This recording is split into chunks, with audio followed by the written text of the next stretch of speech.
Let's stick with Melbourne now and catch up with the opposition police spokesperson there, David Southwick. Thanks for joining us again, David. Absolutely clear response today from the police commissioner that he and his organisation did not ask for, in fact, weren't even consulted on the need for a curfew. Absolutely. This is a captain's call curfew that Daniel Andrews has ordered.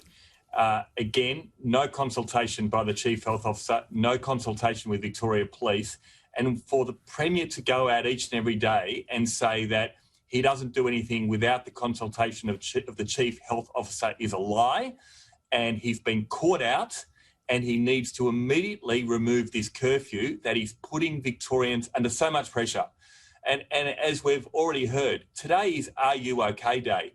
And let me say that most people in Victoria are not okay at the moment in the extraordinary conditions that we are all being held by this Premier. To me, it's an extraordinary act of deception because without parsing every sentence in full, the constant refrain from Daniel Andrews is that there is only one option. There's only one way to tackle this second wave, and that is the way he's doing it because he's doing everything on medical advice. Yet he was never advised by Brett Sutton to impose a curfew, and the police didn't ask for it either. I just think that that Melburnians have been hoodwinked over this issue. Absolutely. And we've heard from businesses, one that you just had on your program, that are doing it so tough at the moment. They are closing. I've got some in my electorate of Caulfield, dog grooming business I spoke to this morning that has not been able to open. There are so many like that. And the only people making any money at the moment is the Victorian government. They have made $6 million out of fining people during this curfew.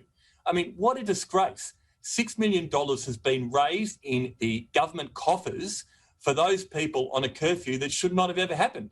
A curfew that this Premier has put out there without any consultation, as you said, Chris, and he needs to remove this immediately. We can't continue to be held like we are, effectively prisoners in our own home, 23 hours of 24 hours under lockdown, 1 hour of exercise, and a curfew that doesn't allow you even to go out and get baby formula or even to the supermarket. You've got to be home, locked in your house by 8 o'clock. It's not good enough, and the curfew needs to be lifted. It is absolutely extraordinary. How can you force this issue? When does Parliament next sit? Do you demand that Parliament reconvenes tomorrow or next week to deal with this issue? Surely you can't keep a curfew in place when there's been no medical or police advice to have one. Well, we're back in next week, Chris, and we're going to keep calling for this curfew to be lifted each and every day, along with some of these absurd restrictions that this Premier has imposed on all Victorians. And as I've said on your program many times, the inconsistency that this Premier has made in these rules, which affect all of us, is what's making it so tough for small businesses and all Victorians. The fact that as we can have landscapers and lawnmower people not being able to operate, whereas we can have council gardeners operate 4 or 5 at a time. We can have warehousing operate that are unionised. We can have unionised construction sites. Sole traders and small businesses have been sent to the wall. There is so many inconsistencies. We've got to lift these restrictions. We've got to give people hope. And we are having none of that from this Premier. He's got us under the thumb to a point where people are absolutely furious. They've been locked down and they've been let down by this Premier, and something has to give.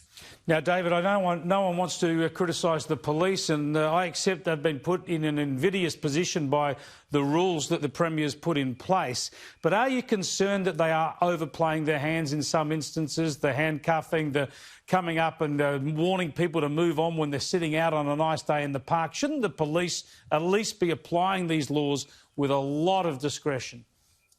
I make this contrast, Chris. We had the bushfires in February and we had state of disaster laws then, and the police worked with the ADF and they worked with the firefighters and they worked with the community. And we're not seeing that under this state of disaster.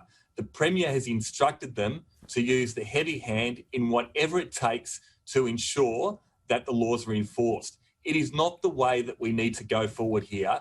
We need leadership. We need to bring people with you on this journey. And I accept that we need to all follow the law. But the heavy-handed approach that the Premier has said in each and every one of his press conferences, that you will be fined, you will be arrested, and he's using the police to do his dirty work. We don't want to see scenes like this. You know, no one wants a great state of Victoria to be a police state that effectively we have been driven to by this Premier. And enough is enough. We've got to get respect back, and I will feel very, very sorry for those frontline police officers that have been used like pawns by Daniel Andrews to enforce these draconian laws that he's enforcing on all of us. David, thanks for joining us.